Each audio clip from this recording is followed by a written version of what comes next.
ବାପା ଜେଜେ ଆମ ଉପରେ ସବୁବେଳେ ବିରକ୍ତ ହୁଅନ୍ତି ଆମେ ଲେଟ୍ରେ ଉଠୁ ବୋଲି।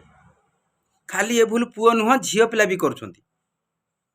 ଲେଟ୍ରେ ଉଠିଲେ କ'ଣ କ୍ଷତି ଆଉ ଶୀଘ୍ର ଉଠିଲେ କ'ଣ ଲାଭ? ମୁଁ ଗୋଟିଏ କଥା କହିବି ପିଲାମାନେ, ଯଦି ଗୋଟିଏ ଗୋଟିଏ ଘଣ୍ଟା ପ୍ରତ୍ୟେକ ଦିନ ତୁମେମାନେ ସମୟ ବାହାର କର ଶୀଘ୍ର ଉଠିକି, ତାହେଲେ ଗୋଟିଏ ମାସରେ ଯଦି ଆମେ ଆଭରେଜ କରିବା ତାହେଲେ ଆମ ପାଖରେ 30 ଘଣ୍ଟା ସମୟ ଏକ୍ସଟ୍ରା ମିଳିଗଲା। ଯଦି ଆମେ ଲେଟ୍ରେ ଉଠିବା ତାହେଲେ ଗୋଟିଏ ମାସ ଭିତରେ ଆମେ 60ରୁ 90 ଘଣ୍ଟା ବର୍ବାଦ କରିଦେଉଛୁ। ବାପା ବେଳେବେଳେ ବି ବିରକ୍ତ ହେଇଯାଆନ୍ତି, କାହିଁ ସେ ଟୋକା ଏପର୍ଯ୍ୟନ୍ତ ଶୋଇଛି। କିନ୍ତୁ ଆମେ ସେ ସବୁକୁ ବୁଝିପାରୁନୁ। ଆମେ ଓଲଟି ବାପାଙ୍କ ଉପରେ ବିରକ୍ତ ହେଇଯାଉ, କିଛି ତ କାମ ନାହିଁ, କାହିଁ ଅଯଥାରେ ବାପା ଖାଲି ବିରକ୍ତ ହେଉଛନ୍ତି। ଠିକ୍ ନା ନାହିଁ?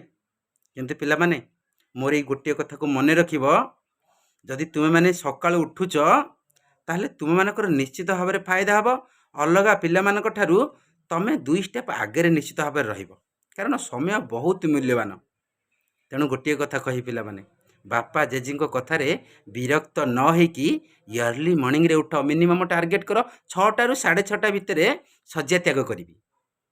ଦେଖିବ କିଛି ଦିନ ଅଭ୍ୟାସ କରିଦିଅ, ଅଭ୍ୟାସରେ ପରିଣତ ହେଇଯିବ। ଆଉ କିଛି ଦିନ ପରେ ତୁମମାନଙ୍କ ଭିତରେ ମଧ୍ୟ ପରିବର୍ତ୍ତନ ଆସିବ।